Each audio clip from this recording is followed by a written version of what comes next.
Hello, genealogists. This is Craig, and this is Just Genealogy, and this is Book Sunday.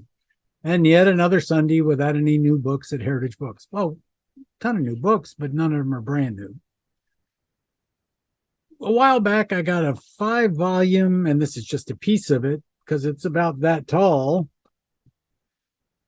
set of Spanish land grants of Florida, brief translations from the archives of the Board of Commissioners for ascertaining claims and titles to land in the territory of Florida. 5 volumes. So I thought, wouldn't it be a good thing to reprint? Works Progress Administration. Prepared by the Historical Records Survey Division of Community Services Programs, Works Progress Administration. You know, one of the hardest things for me to locate is Works Progress Administration stuff because it's spread all over the place. So whenever I find something that has to do with the Works Progress Administration, I want to see whether it's in print or not. And this was printed by the State Library Board, Tallahassee, Florida, in 1940, and then a second edition in 1942. Works Progress Administration stuff is not in copyright because it's the federal government, and the federal government doesn't have copyright. Now, some state governments have copyright, but the federal government doesn't have copyright. And this has no copyright indicia on it at all. So therefore, it's in the public domain. So this would be a perfect 5-volume set for me to publish. But there is this thing called a literature search that everyone should always do when they're thinking about publishing a book, or when they're thinking about researching anything, or when they're doing anything genealogical. One of the first things you should do is a literature search. So I did a literature search. And what did I find out? I found out that it's already been reprinted. All 5 volumes reprinted by Southern Historical Press. So volume 1 is Unconfirmed Claims.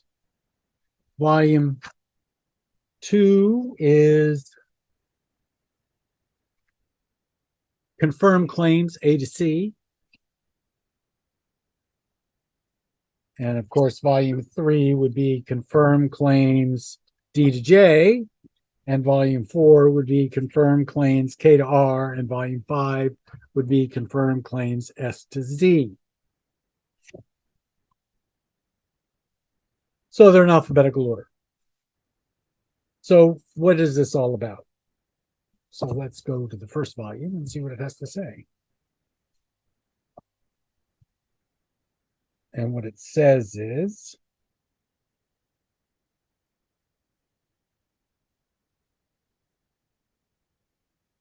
the unconfirmed claims for which Volume 1 Spanish Land Grants of Florida are the records of those claims which, after the secession of Florida, the United States authorities found invalid.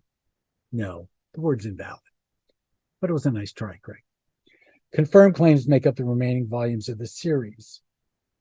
The work of translation and transcription of the Spanish land grants was done under the supervision of Professor Gage, former head of the Department of Modern Languages at Florida State College for Women, who assisted by 2 workers of Spanish descent.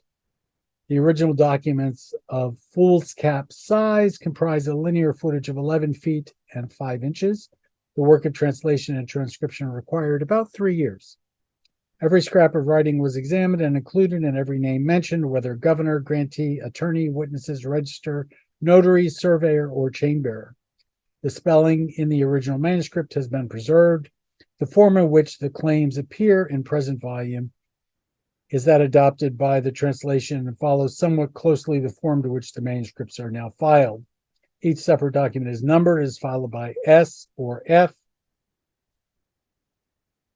to indicate whether the language is Spanish or English. So that's not an F, that's an E.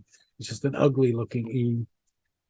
Notations of governors, registrars, and notaries on margins are indicated, and the decrees of the United States Board of Commissioners who examined and passed on the validity of the claims are included whenever the decrees were found in original documents. Missing decrees may be found in American State Papers, Public Lands.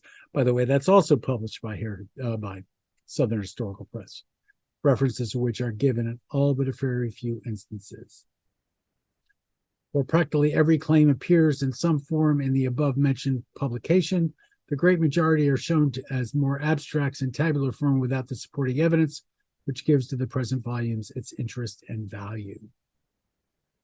For example, James Darley applies for a land grant promising to import 50 slaves from Africa. He sends a schooner and sloop for them. The sloop is caught in a storm off the coast of Santo Domingo. The slaves result, murder some of the crew, and flee into the interior. Darley is under the necessity of going after them, retrieving his property, and proving it before the courts, which requires 2 years. Such stories appear in print for the first time in this series. So, if you've got somebody in Florida, anytime that there were Spanish there, this is the first place I would look. So, Book Sunday, had to talk about something. Might as well talk about that and get this paper off my desk where it sat for 3 weeks while I was trying to decide, while I was waiting for these books to come in from Southern Historical Press to make sure that, in fact, this was that. And it turns out that that was this. So this is Craig. This has been Just Genealogy. And the topic for today was Spanish land grants in Florida, 5-volume set, 4 confirmed, 1 unconfirmed. Too much fun if you got somebody in Florida early on. Have a good day. See you soon. Bye.